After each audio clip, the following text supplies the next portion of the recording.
Welcome everybody to the Pharmacy Assistance Training, and we are lucky enough to have Kate Prima here with us today. We're going to talk about the A2 protein milk, and my name is Mandy Agnew and I'm a founder and director of Better A2 Australia. And I imagine there's maybe three main reasons that you'd be here today. And firstly, you want to learn more about A2 protein milk and what's all the fuss about. Maybe you have some distressed customers that are coming in with their babies in distress and you want to help them make some great choices. And the third one would be you want to just get some clarity around those issues to do with the toddler myths that are floating around, because we're going to get a chance to talk about all of those things. So I really want to take the opportunity to say I'm really happy that you're here, and we're very welcoming and excited to be having this evening with you. But before we get started, it'd be great if we could just do our acknowledgement to country. So, in the spirit of reconciliation, Better A2 acknowledges the traditional custodians of the country through Australia and Torres Strait Island and their connections to land, sea and community. We pay our respects to the elders, past, present and emerging, for their custodianship of the land. My family originate from the Daru people, and I'll pause for a moment for you to acknowledge the traditional caretakers of the land upon which you are right now. This is a good time to take a breath and breathing out. Fantastic. So let us get started. How are we going to engage today? Right at the bottom of your screen, you're going to see a little chat spot there. And how about there, just to get us started, how about we put where we're from in the chat, just so we get started. So I'm in Melbourne. Big fingers. Hi, Jill, you're in Melbourne. Karen's in Melbourne. Nice, nice, nice. Fantastic. So this is going to be a way that we can communicate. And if you have any questions on the way through, you can put those questions. Oh, Brisbane, Sydney. Hi, guys. If you have some questions on the way through, you can pop those in there and know that we can come back to them depending on what's going on. And if I know that we're actually going to answer those questions on the way through, I'll just hold on to them for you. But then, of course, right at the end of the conversation today, we're going to have an opportunity for some Q&A. Fantastic. So this is the order of our events tonight. I'm going to take just a couple of minutes of your time. We're going to talk about Better A2 Australia, and then I'm going to give a little introduction to Kate. And then from there, she's going to talk about how you can assist the customers to choose a formula that's right for them. We're going to discuss the difference between the A2 and the A1 protein, prebiotics, and then we're going to do some debunking of those toddler milk myths. We're going to get into some fussy eater support from those little toddlers that don't want to try new foods. And then that's that Q&A. And then right at the end, we're going to have a fun little quiz. So let's get on to this really important part here. Before we go too much further, I just wanted to say that Better A2 Australia, we are all about breast is best. We totally believe that. In fact, I had great breastfeeding experiences with both my kids, went through to 12 months with each, but then got to that point that there was nothing left. And really, it's just the same as lots of other women. They have their own journey in breastfeeding, and we need to make sure that we're giving and supplying great products to support their little ones as they transition from breastfeeding to wherever they're at. So let me talk a little bit about Better A2. We are a privately owned and operated Australian, obviously, dairy company. We have the nutrition products, and they're all based around the A2 protein milk.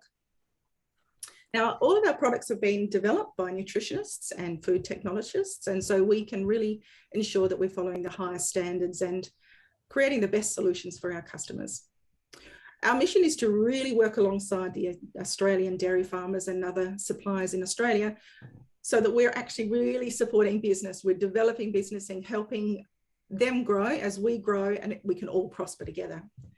And we're very, very passionate about the work that we're doing to support rural communities. In fact, we have a partnership in place with Rural Aid, which is a charity which supports a lot about mental health in the rural sector.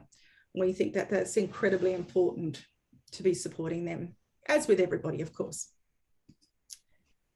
So as I said, we're very proud about our quality, and we believe that actually what we leave out is just as important as what's in there. So of course, we're using the A2 protein milk, and that actually comes from grass-fed cows, and we'll touch on that a little bit tonight. And then what we are, no GMO, no artificial colors or flavors, no sucrose, palm oil, or preservatives.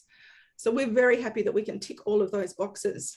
And then on that other side, just showing us all the best practice that we really focus on as we're creating all of our products, and all the standards that we abide by, and practices in the way in which we conduct business. So tonight we're really focusing on three main products that we can support, but then Kate's going to talk about a whole other journey as well. So we have, as a business, the stage 1 formula, which is 0 to 6 months. And we've got to stage 2, 6 to 12 months, and then the nutritional toddler milk, which is stage 3. And to that beautiful cow's milk, the A2 protein milk, which is grass-fed, we've added Prebiotics, which we're going to get a better understanding from Kate about tonight, DHA. And really, we're going to get a really good understanding about how our products are gentle on tiny tummies.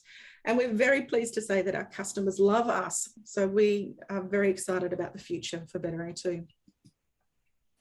So let me just tell you a little bit about Kate. She is a qualified dietitian and a fantastic adult and infant nutritionist with 28 years experience. She's well recognized as an expert in pediatrician and nutritionist, and she's really keen on the management of picky and fussy eaters. She regularly lectures on groups such as GPs and child health nurses and speech therapists. She's presented all around the world on this topic, and she tells me she really enjoys teaching health professionals just to help them help their customers and their patients to navigate those tricky little fussy eaters. Kate also sits on the advisory board for Fig Jam Express and on the Queensland branch of Nutrition Australia, and has recently been voted as a director of the National Board of Nutrition Australia. So she is pretty amazing, and she's an amazing person. I've got to tell you that too. I had the chance to work with Kate for the last couple of years, and she is just one of a kind. Now, let me share this with you. You might not know this. She was actually a pharmacy assistant.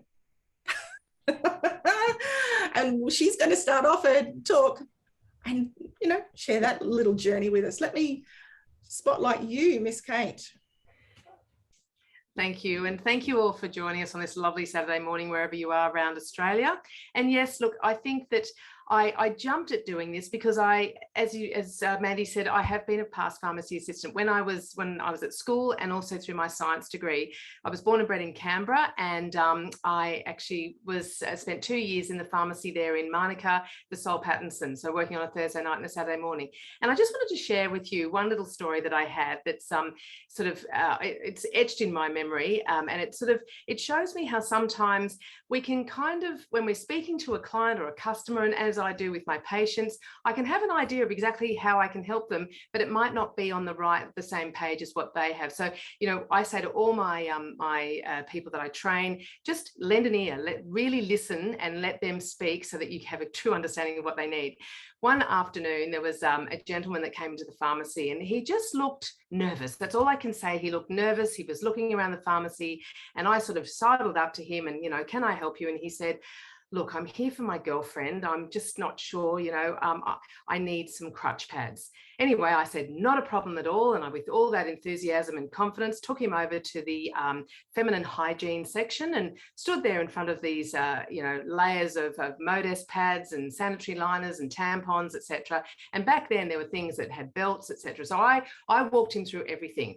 not asking him a single question, mind you, and basically said, is it for her heavy flow days? Is it just a panty liner? Is it at night? Does she need to wrap this around the belt, or do we, you know, is she using tampons? Anyway, he was shuffling backwards and forwards, looking very red, obviously feeling very nervous and embarrassed, because he looked at me and then he looked back at the sanitary area and back at me again, and he said, I'm not sure you actually understand. My girlfriend's broken her leg and she needs the little pads, the bottom of her crutches. And with that, I died 1,000 deaths, walked at the back, vowing never to go out onto the floor again, until the pharmacist sort of came and got me, and I went out and apologized, and we went and found the right crutch pads at the time. So, you know, I thought he needed one thing, whereas he actually needed to communicate to me, and I was too quick to jump to those conclusions. So that's my lead into being a little pharmacy assistant, which I absolutely loved, and I did that for about 5 years, all the way through uni, and got so much out of it. So hopefully today I'll be able to give you some hints on just how to listen to your clients and your customers to help them find the right sort of solution for them. Thanks, Mandy. Thanks, Kate. When you first told me that story, I absolutely cracked up. And even when I hear it again now, it's still, I think it's the funniest thing. I can just see you as a little, 16-year-old doing that. Oh, 16-year-old with my little zip-up white uniform. And I thought I was just being so wonderful, helping him traverse a very, very uncomfortable area for him. But I was on the completely separate page. So look, this is a great start to the A2 protein story. And I think this is something that, you know, this is the A2 story, and A2 products have been out for many, many years, but a lot of people just don't understand the basis to them. So hopefully by the end of today, you'll be very clear as crystal. So originally all dairy milk was an A2 protein based, until a mutation occurred thousands and thousands of years ago.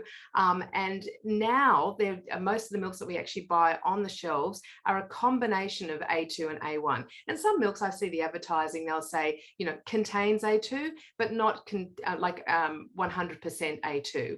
So we can actually, as being good scientists, cows can be genetically selected and naturally chosen for their A2 milks. So it's important that this science is going to be further improving the selection for what people have. So not only just the milk off the shelf, but also where the milk's used, and especially in those infant formulas. Now, it's really important that I stress breast milk, mammalian milk, especially breast milk, human milk, is only A2. It does not contain any A1 protein. So, you know, mother's milk is specific to her baby. So even the milks, you know, one mum to a second mum, they do differ in quite a few things in terms of fats, etc. And depending on how much fish she eats, there's going to be some slight differences there. But when it comes to the actual protein, it's only A2 right across the board. So this is why just about every baby is very settled on mother's breast milk. Thanks, Mandy. So just to give you a little bit of an idea of what makes up a protein. So there's two types of protein in mammal milk, or in especially cow's milk: casein and whey. And if you think about looking at your cottage cheese, the chunky parts of the cottage cheese is the casein, and the watery fraction is the whey. So when you're looking at the chunky part, that's the casein, and 30% of the casein protein is made up of what we call beta casein. And then of that beta casein, there's two types of beta casein. It's an A1 and A2. So when it comes to things like cow's milk is basically 20% whey and 80% casein, whereas human milk is 60% whey and 40% casein. So whey is known in the industry to be a little bit easier to digest. And that's like the Farmer's Better A2 is basically the 60-40, as is with the breast milk. So again, formulas are not there to replace breast milk. They're merely trying to mimic the perfection that Mother Nature produces.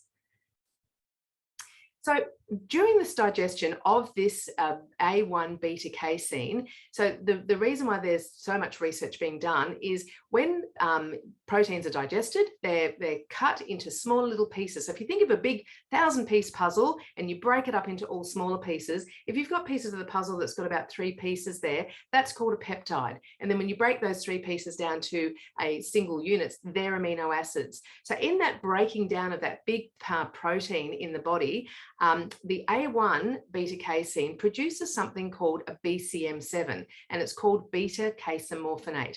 And it's actually got opioid properties. So opioid meaning slowing of the gut. So you get this slower gut movement and what we call an increased transit time. So it just takes everything a little longer to actually move through the actual gut. And this, for some people, not only babies, but also adults, can give them bloating, inflammation, tummy upsets, rumbling, distension, everything that kind of goes along or has similar symptoms to lactose intolerance. Whereas if you look at the digestion of the A2, not only in the cow's milk A2, but also in things like breast milk, that digestion of those big proteins into little peptides and things does not produce this BCM7 peptide. So this is why you very rarely get, people who are like they might not be sensitive to lactose, but they don't get a sensitivity to the protein found in things like the breast milk. So just a lovely visual. And I mean, this is a great one to have, even in the pharmacy, if you wanted to print things off and laminate, this is the kind of thing that you can have tucked behind the counter, just to remind, the pharmacy assistants, this is what the A2 message is all about. In regular milk that actually contains the A1 and A2 protein, you've got the A2 protein part of it doesn't produce the BCM7, but the A1 protein that's actually in all those cow's milk does produce this beta-casomorphinate. So this is where babies get really, really upset tummies. Whereas the A2 protein, no BCM7 production. So it's what we call really gentle on delicate tummies. And I guess what I hear from my clients is if mum comes in and says, I've breastfed for, 1, 2, 3 months and they've been absolutely fine, and I changed to a formula and now they're getting really bloated, really screaming, they seem to have all constipation, they're problematic, and they must be lactose intolerant. I say to them, well, your breast milk is about 7% lactose. So they didn't have any lactose intolerance when you're breastfeeding, and now you're thinking they're lactose intolerant to cow's milk, which is only 4.8% lactose. So I start saying it's possibly something else, and it could be the presence of A1 protein in the new formula that they've chosen. Thanks, Mandy. So a word on this lactose. Lactose is the sugar found in milk. Lactose is a 2-unit molecule that gets broken down by an enzyme that we have in the body called lactase. It's also, as I said, in breast milk. So breast milk has about 7%. I think the only mammal on this earth that doesn't actually produce lactose is the northern sea lion. So, every other mammal produces some sort of level of lactose, including your cow's milk as well. I think goat's milk slightly less in lactose too. Half of the world's population, believe it or not, identify themselves as intolerant to dairy, and most of them blame lactose intolerance. But these symptoms of your lactose intolerance are wind, bloating, gas, and loose stools. Now that can also be a sensitivity to onions or garlic or wheat and things like that. So we've got to get to the bottom of are things really lactose intolerant? And there is actually, for any of you who are interested, it's called a breath hydrogen test. So people can go and actually have a solution of lactose, and they breathe out, and you can actually measure the hydrogen, and it will tell you whether you're lactose intolerant or not. So that's something for adults, but with little babies, we tend to sort of not go into interfering too much into having investigative things too early. But what I say to my clients is, if you tolerated breast milk and you're not tolerating the formula now, maybe try something with A2. So something like the beta, Farmer's Better A2 first formula, stage 1 or stage 2, it may be an option to see if they actually tolerate that. And so therefore negating the problem with lactose. Thanks, Mandy. So why choose A2 protein formulas? Number one, they are gentle on tiny tummies. So gentle meaning they're not giving you all those symptoms that the A1 protein digestion causing the BCM7 production. As I said, breast milk contains only the A2. So again, the A2 formulas are trying to mimic the perfect formula, which is breast milk. And the A1 protein may be the cause of digestive upsets rather than lactose intolerance. So go and investigate lactose intolerance. And in the adult world, it's an easy thing to do. If someone says, I think I'm lactose intolerant, But, I used to be able to have, lots of milk, but I don't know why now. I get them just to go and try A2 milk. And if they come back and say, actually, I can have A2 milk, then it's not the lactose, it's possibly the presence of A1 in all the other milks. So this is when people say, I can't have milk and I can't even have cheese. I say to them, well, there's no lactose in tasty cheese. So that's another indication that's possibly going to be the presence of the A1 protein. Thanks, Mandy. So how to help your clients choose that formula for them. So there's a few things, again, listening rather than just bowling in and saying, I think this is the best one. You ask them what they're looking for. So all formulas that are on the market here in Australia have to go through strict food standards authorities, and the NHMRC has a strict code of conduct how to actually put a formula together. It is 100%, especially that first year. So stage 1 and stage two provide 100% of what that bub needs in the right ratios.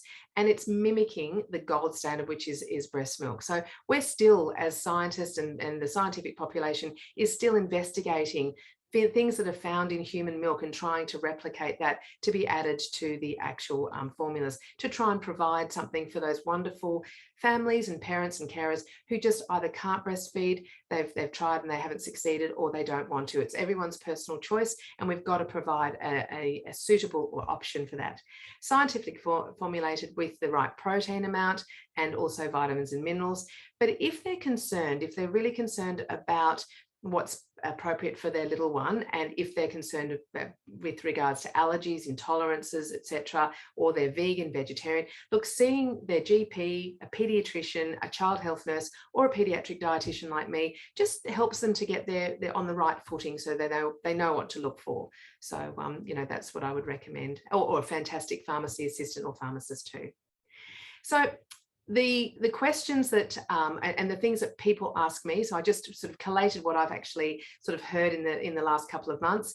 They're looking for Australian made and owned, especially in these last 2 years when COVID's been really quite destructive on bringing formulas in from outside. And as you can see in the right of the slide here, there's many formulas that are either New Zealand based, French-based, South African-based, Italy, America, the Swiss, Chinese, and again with all the the changes of flights and just moving between and import and exports, this really played havoc. And the worst thing for a parent, and I've had so many calls, I can't find my formula. What do? I don't want to keep swapping and changing. So having something that's actually Australian owned, produced, and the supply is unlimited, I think is a really great number one sign.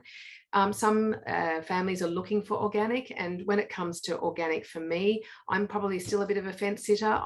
In terms of foods, organic foods, there's a very strict regulation on pesticide usage here in Australia. So, I think that as long as they are Australian made and owned and cover off FDA, I'm absolutely fine with being organic or non-organic. If someone's vegan or vegetarian, they have a rice-based formula, or they've actually got a soy-based formula available to them. But when I first started 30 years ago as a dietitian, we had a cow's milk, a soy, and a hydrolyzed for allergy. So it was very limited, whereas there's a lot more available for those wonderful parents and carers as well. The story of grass-fed versus grain-fed, this is your omega-3 versus your omega-6. So we've all got omega-3s and omega-6s in our body, and that helps to sort of regulate the thickness and the movability of the bloodstream. So if you've got a lot of omega-3, you're going to have a lovely thin blood supply. If you've got a lot of omega-6, you've got more inflammation there as well. They need to be in the right ratio. We're actually trying to get a ratio of sort of 1 to 2 omega-3 to omega-6, but in our food supply at the moment, which is lots of cakes, biscuits, pastries and pies, it's a 1 to 20. Now, look, the omega-3s are found extensively in fish and seafood and walnuts and chia seeds and flax seeds, and the wonderful cows that are grass-fed. So rather than being grain-fed cows, if you choose a grass-fed cow like meat, you'll have a lot more omega-3s in the meat and more omega-3s in the actual milk. So it's a good one to kind of look for when you're shopping at your supermarkets and variety stores. So the nutrients that are also really important. And in the UK, they mandated the DHA, which is the docosahexaenoic acid. That's the fat that's found in the brain and the eyes, so retina area. That was actually mandated to be added to all formulas in the UK in 2020. COVID hit, and I think things sort of got a little bit sort of, put on the back burner because there was other things to focus on. But I think Australia is following, but we still don't have DHA added to all of our formulas. But those that have are doing a great service to the bubs out there. For, mums who have a lovely fish diet, their breast milk will be higher in the DHA, which is actually giving baby a good sort of solid brain development and retinal development, and looking for those wonderful sort of like electron pulses through all their synapses and things like that with brain activity. So DHA, wonderful, added to the Farmers Better A2, which is fantastic. We talk about the gentle nutrition. When we talk gentle, it's usually about gut. Gentle means that the gut, all babies' guts are a little bit sort of traumatized as soon as they're born because they're trying to get their lactase started. Their guts are learning to actually push leftover residues through that colon. They get very windy because they haven't had to do anything like that whilst they've been in utero. So there's usually a little bit of a stage where it takes a bit of a while for getting the gut sorted. But if it continues on long term, definitely better to see someone in the know. So a child health nurse, a pediatrician, a GP, a pharmacist, a trained pharmacy assistant who knows that she or he can help give them some advice. And then the lactose intolerant. We don't have to just jump to lactose intolerance straight away, especially if they tolerated breast milk, because if they tolerated breast milk, they tolerated lactose. So that's just a hint for you. Thanks, Mandy. So the types of formula, as I said, we've got cow's milk, which is regular milk. No formula is made on skim milk because little ones need full cream, the full fat, right up until 2 years of age. And beyond 2 years of age, evidence is showing us that they can go onto a reduced fat dairy supply. You've got the cow's milk with the A2 protein, and you've got goat's milk, which actually naturally has the A2 protein as well. Then you've got soy or pea-based, and they are naturally lactose-free, but they also are a slightly different protein than the cow's milk. But some little ones, there's about a 20% crossover between an intolerance to cow's milk and an intolerance to the actual soy protein. It's the same sort of size. So sometimes they can have very mucousy green poos with a little bit of blood spatter, and that means that you need to sort of go and get some expert opinion on what to give the little one as well. We've got lactose-free formulas, and we've also got partially hydrolyzed. That's like a formula that's been treated, so it's down to sort of a lot more of those peptides, those 3 sort of puzzle or 4 puzzle pieces.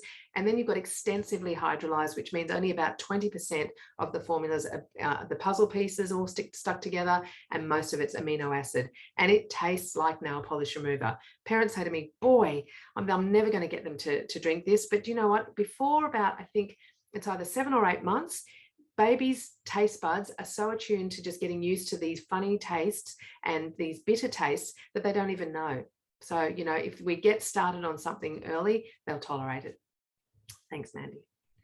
So how to choose a formula? That stage 1 is the birth to 6 months. That is 100% of what they actually require. But, again, ask if there's any allergies in the family, or if the pediatrician has said there's an intolerance, or they've actually had the lactase tested and they are lactose reduced, then you can go off and choose one that's particular for that. But if they're just shopping around, look for something that's gentle, that's Australian made. And, I'll go into a few more, tick boxes, but the A2 protein is going to be gentle on their tummy as well. So the stage 1 provides a complete source of nutrients. They don't need any food. Starting solid foods, we say, is around 6 months, but definitely not before 4 months. And it's very important to really precisely follow the strict mixing instructions right from the woe to go, because I have seen in my practice many sort of people problematically making these things up, either putting the water in first and then putting the powder, so then you're diluting things, or the other way around, you're putting the powder in first and then putting the water in, so you're concentrating it. And probably the worst thing I ever saw was the scoop went missing from this actual tin, and they searched for it, and I think someone just accidentally switched by mistake the Omo mixer, like the Omo powder sort of scoop. So then all of a sudden this poor little one was getting double the amount of formula powder that it should have been. So they can get very unwell and very, very constipated and very sort of blocked up. not to mention sort of way too much nourishment coming into their little body as well. So just ensure that your customer has all the tools that they need. And even with the pharmacy assistants out there, there's nothing wrong with actually asking them to bring in a tin or show you how they're mixing things up, because I've done that and I can see where things go wrong, or it might be too hot, or the water's too cold, or it hasn't been boiled. So just take them through those steps, because some people do make some slight mistakes. Thanks, Mandy. So the feeding challenges, probably the biggest one would be constipation and that upset tummy. So again, what I ask, it might be the protein, so it could be the presence of A1 or the incorrectly made up formula, as I said, or just about every baby has some form of reflux, that regurgitation. Their guts are so tiny, they get laid down on their back. It's like us having a big roast meal on Christmas Day and lying flat on our backs for 2 hours afterwards. We're probably going to get a little bit of indigestion. So, it's these long-term problems that we need to solve, but just support mum and bub or the carer through these things if it's just a temporary. So again, it could be an intolerance and allergy. So forwarding on to a GP or a child health nurse or a pediatrician is probably the way to go. So stage 2, this is the follow-on formula, 6 to 12 months. This is when they're starting to have that lovely, starting solids and playing with foods and covering themselves in food and learning how to put things into a tiny little hole in the front of their face. The formula is meant to complement the nutrition for babies, and some mums go back to work, or at this 6-month mark they sort of choose to stop breastfeeding, or they might just feed morning and night and they need something in the middle of the day. These are when these, like the stage 2s, are wonderful, and it can be given still in a bottle. Some little babies are quite dexterous and they start using a cup, so you can use a bit of a sippy cup, and if they're starting to drink water from those too, make sure it's still boiled water. But you can use those little tiny, and I've sent people up to those those dollar shops to get those little shot glasses. They're a lovely size for a baby's face to sort of help to tip it up, so they get to use that idea that this is how much they need to swallow at any one time. So these are still if it's their premium source of dairy, you put it into a bottle, or if they're looking at a sippy cup for those couple of feeds in the middle of the day. So toddlers over 12 months, the recommendation is full fat dairy milk, cow's milk, from 12 months of age. But as I know, I've actually been a dietitian now for 30 years and practicing in private practice for about 19 years. And not everything goes to plan, and you'll find those toddlers are starting to learn the word no. They like what they like, they know what they like, and they like what they know. Many of them been to parties, so they've tasted a bit of sweet, they've tasted a bit of chocolate, and vegetables and salads and some meats and things. Everything can go a little bit pear-shaped. So the nutritional toddler nutritional milks, they can replace your cow's milk as part of their dairy. What I would suggest is looking at things like the ones that have DHA added to them, the ones that have basically had grass-fed, because you've got a bit more of the omega-3, especially if those little ones are not actually consuming any fish or seafood. It's important to provide 100% of their nutritional intake via food and supplements if they're just not getting it. So this is a perfect food to make up a smoothie, or just to use as part of their nutritional intake, trying to get that variety into their diet. But the one thing I really ask you to look for, and when you're recommending these things, check the label for sucrose or glucose or fructose, and the other words can be corn syrup solids. These are refined sugars added to increase the palatability of these milks, whereas good toddler milks, like the Beta A2, have absolutely nothing other than the lactose is present, which is present in breast milk. So it's just mimicking and complementing their nutritional intake. Thanks, Mandy. So this can be helpful for those, not those pussy eaters, those fussy eaters.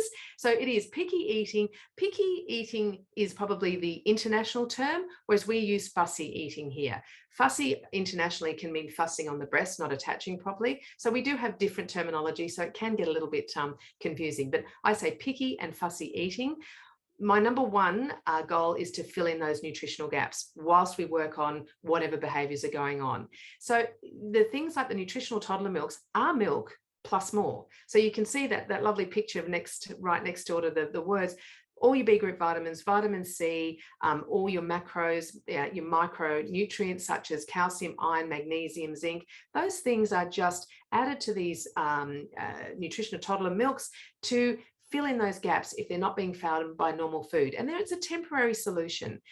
It can also be used as a wonderful ingredient to make things like yogurt. I think yogurt makers are actually very in vogue at the moment, and just putting in a scoop of any sort of yogurt, putting it into the container can make yogurt within about a 24-hour period. But then you've got this yogurt that's got so much more than the yogurts that are actually on the shelves, and with no added sugar, which is fantastic. You can make smoothies, and you can actually use it in place of milk in recipes such as pikelets, scones, scrolls, pancakes, etc. So we've got fantastic recipes on our website. So you can always direct parents and carers to our website to download some of the fantastic recipes to use with children. And getting children involved in that recipe making is so much fun. And then they take ownership. And so they tend to want to try things that they've made. So it's really a good idea. So I find that's where these can be really advantageous in their dietary intakes. Thanks, Mandy. So the main things to look for, I think, and these are my personal, as a dietitian and a healthcare professional, absolutely 100% GMO free. We don't need any genetically modified organisms in there. Complete balanced nutrition, especially that's stage 1 and stage 2. And to be sold here in Australia, they have to be complete balanced nutrition. There are different formulas that are casein dominant. The whey dominant ones are the more premium ones, and they're the ones that mimic that breast milk and more gentle in the digestive process. Australian made. I think we're all sort of turning to those. I'm now reading all the labels. If I buy a t-shirt or if I buy some, any ingredient at supermarkets, I'm looking for Australian made. I'm trying to support that wonderful Australian manufacturer. Price and accessibility. If it's Australian made, it's probably going to be a better price, especially looking at all these imports and restrictions at the moment. And there's nothing worse than running out of a formula for your little one as well. So things that are made and produced in Australia and shipped off from Australia is going to keep those shelves nice and stocked. As natural as nature intended. So, from paddock to plate, from cow to bowl, just as natural as they come. A grass-fed source is always going to bump up that omega-3. I think the last National Nutrition Survey indicated that only about 5% of Australian adults have enough fish in their diet, which actually provides that wonderful omega-3 anti-inflammatory and DHA.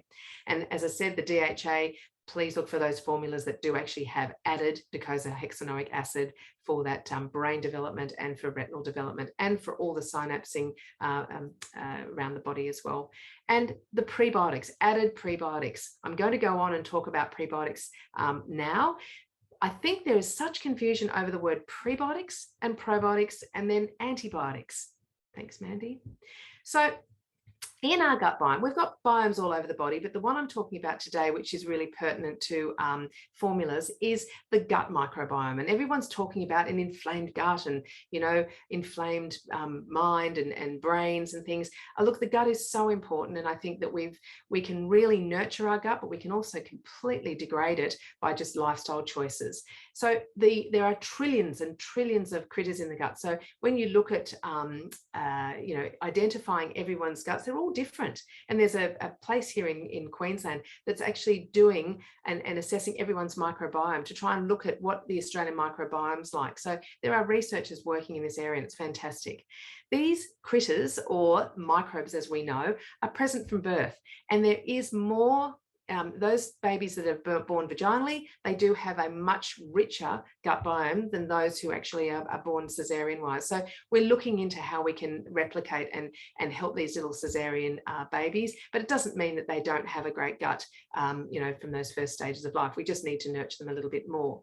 But, as adults, we can destroy our gut biome with, alcohol, nicotine, poor sleep, a really highly refined diet, low fibers, all of those things can just kill off our gut biome, and also the high usage of antibiotics. So I know the GPs I work with, they're being very particular about writing scripts out for antibiotics now. But also, if you think about the last 2 years, what have we been wiping our hands with? All that antibiotic or antibacterial solution, and all those solutions, like they can get into your mouth and they can kill off your good bacteria as well as the bad bacteria that might be found on the hands and on the shopping trolley handle. So probiotics are these good bacteria. So think of probiotics are good bacteria. These are the ones that they've isolated in the gut. They've been able to grow on the outside, packaged in either a tablet or a capsule or a powder, and we can reintroduce into our gut. So we're just adding to that lovely zoo animal, that lovely numbers of our critters. And that's what we call a probiotic. So the importance of these microbiome and really making it as rich as we possibly can is that they actually do help to digest our food. They also regulate the immune system. So, if someone sneezes on you or coughs on you, you basically can absorb things like viruses, fungi, bacteria, other particles, and our natural biome, which is like our microbes down there, when they actually sort of turn over their food, they release things that line the gut, and they make the gut completely impermeable to all these sort of particles. So it can actually protect us immune-wise. So it's really important to just keep that bacteria, those big bacteria numbers going. And, that protects us from diseases, that protects us from, fungi, infections, and also the virus. So, here in Queensland on Monday, we have got that our border comes down. So people are, allowed to come in and intermingle all together. So we're going to see a lot more colds and flus and things. So, if you eat well and you've got a good bacteria microbiome, at least it's going to give you a fighting chance. So that's really, really important. But also these bacteria help to produce things like B12, which is for your red blood cells, B group vitamins such as thiamine and riboflavin to unlock the energy from food, and vitamin K, which helps the coagulation of your blood cells for clotting. Thanks, Mandy. So now it's on to prebiotics. If you think prebiotics feeds the gut, so pre-feed. So your prebiotics, it's kind of like fertilizer for your microbes. So these, once you've actually got a lovely biome living in there, you've got to feed it, otherwise they die off. And it's like saying, if you put a beautiful tropical fish tank together and you forget to feed those fish, they will die off. And this is what happens is these little tiny ones, they don't, especially going on to that 1 year of age, they might not have their veggies, their salad, their fruit, they become fussy, they're just eating the great white diet. These are when we need some prebiotics coming back into their diets to help feed their bacteria. So prebiotics are fibers that avoid digestion all the way through the small intestine and land in the colon. So in the colon, which is like our sewer pipe, that first part of the colon, which is called the cecum, is where about 80% of our bacteria lives. And we want to feed that up so those bacteria do their job, breaking down fibers and helping to move the stools, and also giving the gut a really good immune system as well. Thanks, Mandy. So prebiotics, I think, should be added to all formulas because, prebiotics naturally occur in mother's breast milk, and it helps to keep that biome going. We know these ones. Scientists are finding new, there's so many different types of prebiotics. We've got in the Beta A2, Farmers Beta A2, there are 2 prebiotics called FOS and GOS, which is fructooligosaccharides and galacto-oligosaccharides. These also naturally occur in foods. The fructooligosaccharides are in things like onions, garlic, cauliflower, broccoli, Brussels sprouts, cabbage, and the galacto-oligosaccharides, the GOS, are found in things like legumes, chickpeas, red kidney beans, hummus, etc. Now, if you think about all those foods I've just said, it makes you produce flatulence or farting. And basically that indicates that all those things are landing in the colon and your bacteria is fermenting them, and you're getting a great response, which is producing gas, helps move the stool, keeping everything in the right balance. So these FOS and GOS help to reduce those tummy upsets by, increasing the good bacteria and keeping those bad bacteria at bay. So just a great slide. Probiotics, good microbes that naturally occur in our gut. Prebiotics feed these microbes. And then things like antibiotics, which, pharmacists dispense on a daily basis, they kill all the microbes. So that's why heavy use of antibiotics, we need to recolonize with your probiotics. So debunking the toddler milk myths. These, there's a lot. I've been doing this for 30 years and I get people who just go off on a tangent, and I have to bring them back in and ask them why they think, that there's something negative with the toddler milk. So I'm going to very, very basically debunk those myths today. So number one, they're full of sugar. They're not. Some are, but the good ones are not. Human milk, as I said, is about 7% lactose. Cow's milk is about 4.85% lactose. So technically there is more natural sugar found in breast milk than there is in cow's milk. But there is a difference between sucrose sugar and lactose sugar. So sucrose sugar is higher GI. It actually tastes sweeter. It starts to put those little ones on that journey of wanting more and more sugary foods. That's why we say when we're starting solids, go veggies first and fruit second, because as soon as they taste fruit, which is a core food, they'll just want more and more sweet. So the Farmer's Better A2 infant formula and their nutritional toddler milk, so stage 1, 2, and 3, has no sucrose whatsoever. And I've put the actual label on the right-hand side there. You'll see lactose has been highlighted there, is the only form of natural sugar found in any of those 3 products. So you feel completely guilt-free recommending this type of a toddler milk formula. So that's debunked. So myth number 2, it's not part of a child's diet. Well, you can see the 5 food groups. You've got veggies, fruit, grains and cereals, lean meats, which is also things like chicken and fish and tofu. And that 5th group is milk and their alternatives. So some of them, that milk could be a soy milk, or it could be an alternate milk if they don't have milk or soy. But for the bulk of children, they have to have 1.5 serves a day in a 2 to 3-year-old diet. And that one serve would be a cup of milk, 40 grams of cheese, and a serving of yogurt. So the toddler milks naturally and quite happily fit into that category, especially if you're using them as a drink or as an ingredient in cooking, whilst you're filling in those nutritional gaps, especially for those little fuss pots out there. Now, again, I was saying that I deal with a lot of fussy and picky eating. Many parents are concerned about 2 things in their child's diet. Number 1 would be sleep. Number 2 is whether they're getting enough food to eat.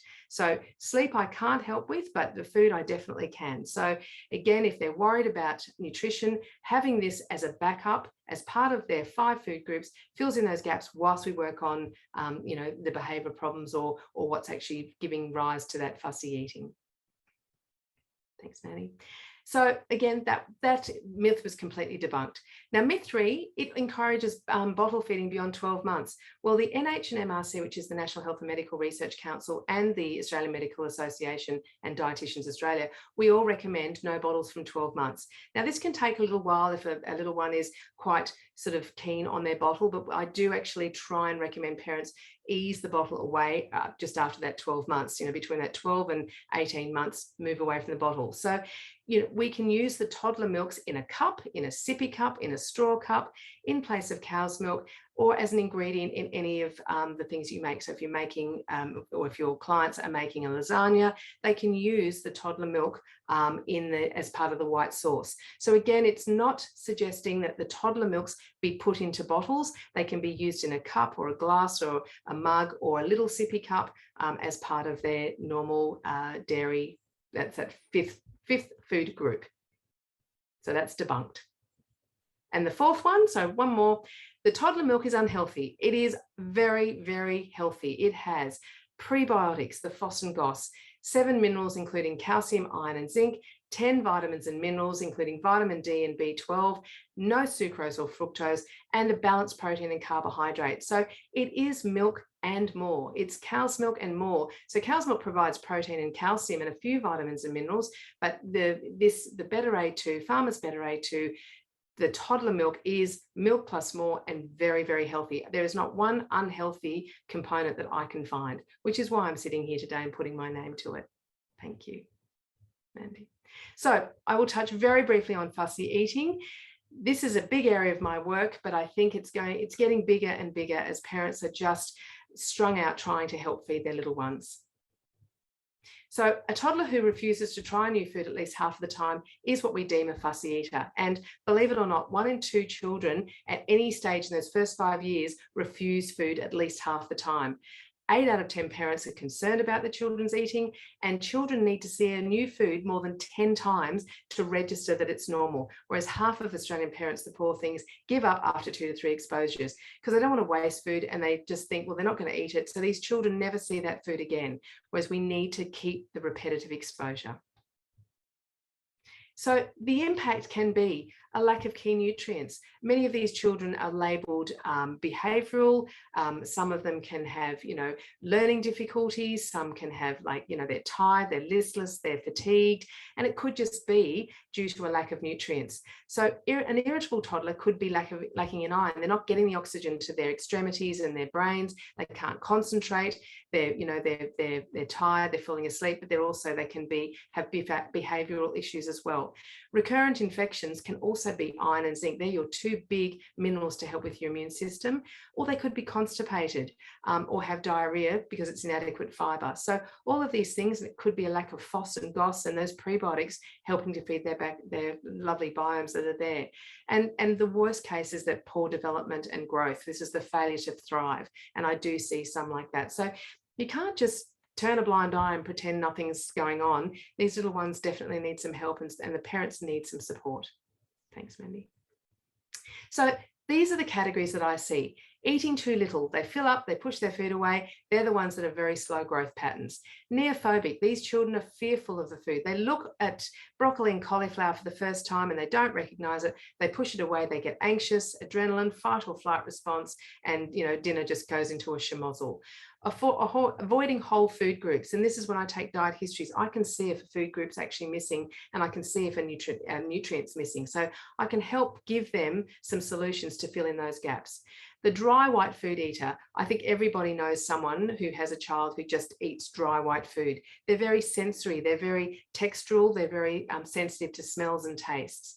Failing to progress from purees. Now, they can be just on very easy to chew. You can look at these little ones and they don't have the big chewing muscles. And so they don't have meats and chickens and don't have that, the very hard to eat vegetables. It's not that they don't like them, they just can't process them. So we work on getting those muscles working again as well. You've got little ones that the parents have just lost a bit of their way. They become milkaholics. They just pour a glass of cow's milk at every meal. And they're the ones that slip through the actual sort of slip through the net at the GPs because they're growing well, but they're very pale, they're fatigued, they're a bit behavioural, they're constipated, they've got a lot of nutrients coming in terms of energy and protein, but all the underlying micronutrients are quite lacking. So, that can be very problematic. And also the environmental child that's just left to graze whenever they want to and pick whenever they want. That can they're not really establishing any sort of meal patterns and sort of that lovely feeding time and enjoying eating with the family as well. And this is where I've got to be very gentle because I'm trying to get parents to be fantastic role models. But, if mum and dad or the carer doesn't eat any green vegetables, you'll never get the children doing that as well. So I try to get everyone in together and all on the same page. So there's a very common one. This is this neophobic one. They have an irrational fear of foods. They're stuck on their own, things that they like. As I said, they like what they know and they know what they like. But unfortunately, they just have the same food over and over again, and taste fatigue hits in and they just don't want to sort of try anything else. And they can also have this irrational fear of the dark and trying new things and going to parties and being away from mum and dad, and sleeping can be a problem as well. So it's important to actually listen to these parents and help them sort of live with their children and their irrational fear. Now, the next slide I'm about to show, just hand on heart, how many of you would actually eat this? So yes, that is exactly what it looks like. It's a deep fried tarantula spider. Now, this is a delicacy in Cambodia. And the next slide that I usually show when I'm giving a talk to GPs and pediatricians and child health nurses is a lovely table where these lovely children in Cambodia are just munching on their tarantulas. Now, for an Australian child or an Australian adult, this is neophobia. This is fear of trying that. All I see is a spider that will hurt me and has biting and it's poisonous. But I think if we tried this little bit by little bit, like maybe just the leg, sort of deconstructed from the main part of the spider, you may try it and think that's okay. And so over time, if we saw this 15 times and had a little bite, we may become familiar with it and it probably wouldn't be as fearful as it is. So sometimes these neophobic children just need to see things 10 to 15 times to register normality. Thanks, Mandy. So this is the sort of, I guess, one of my final slides. Toddler milk is more than just milk, and it's a whole food. It actually can fill in the nutritional gaps whilst we're working on all those 7 or 8 different types and styles of fussy and picky eating, because it's not a one size fits all. You can use those toddler milks as a supplement, but not replacing a whole meal, because you don't want to go down the pathway of a milkaholic. You can serve them in a cup, a little sippy cup, a straw cup, or it can be used in cooking. As I said, we've got wonderful recipes on our website.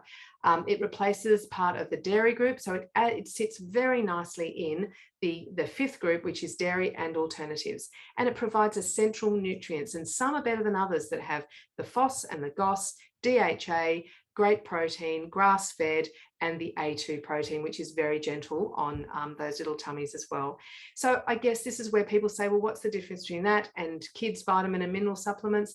Look, I think if you are diagnosed with, say, an extreme iron deficiency, you've got to get on top of it. So one of those iron supplements is absolutely essential. But if you're filling in nutritional gaps across the board, trying to do that with vitamins and minerals, sometimes taking multiple ones of those in can displace others. So if you've got too much zinc, it'll displace the absorption of iron. Too much calcium, it'll displace the absorption of magnesium. So you've got to be careful not to just multi-supplement. And also, I did hear from an accident emergency specialist that said that one of the worst admissions to accident emergency is children that OD on those things. They find those little containers, they look like lollies, they smell like lollies, they taste like lollies, and they eat them like lollies, so they consume them a lot. So just make sure parents know to keep those well and truly away from little prying eyes and hands as well. So, you know, get nutrients from food. If you can't get them from food, get them from a type of food, which is like a nutritional supplement. And then if we need anything specifically, that's when you might specifically find one vitamin or mineral that's missing in their diet. So please, if there's any questions, I would love to hear. Either we can turn on the audio, or you can place your questions actually in the chat room there. Or, you know, if you think of a question later on, you can always sort of contact us via the Better A2 website. Thank you so much, Kate. I must admit that, you know, before I really joined the Better A2 team, I did not understand that human milk is only A2. It's like, how come I didn't know that? But there you go. So thank you. Your presentation was great today. It was really brought that across really clearly. Yeah. So thanks very much. So any questions? Quiet in the bleachers.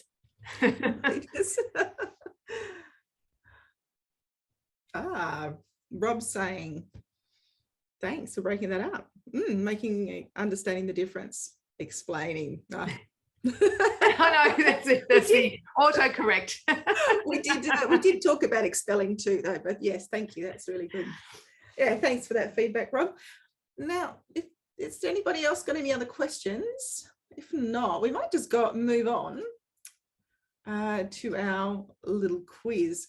Look, it's just a really fun little quiz. It's simple, very simple. It's I guess it's our way of making sure that we've been able to explain as much as we can about the products, and certainly Kate has done a great job of that today.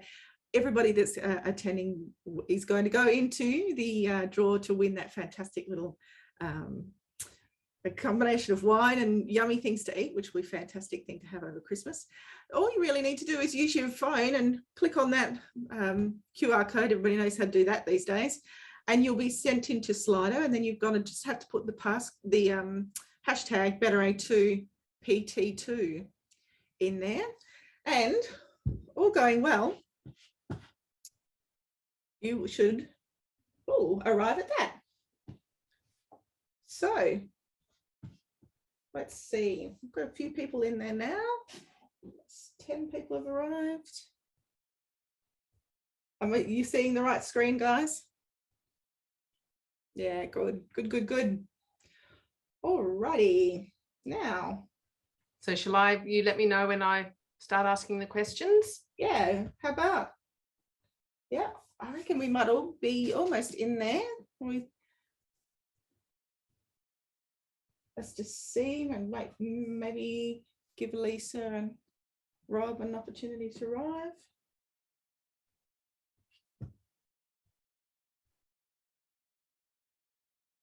All right, well, how about we make a start? All right, so which formula or formulas, and it can be more than one, contain only the A2 protein? Beta A2 infant formula, S26 Alula, Aptamil, Beta A2 follow-on, Beta A2 nutritional toddler milk, and Pediasure.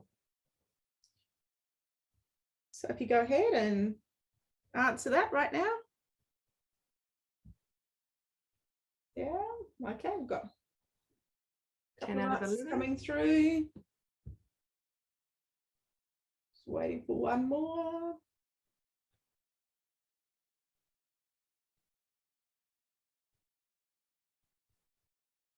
There we are. Fantastic.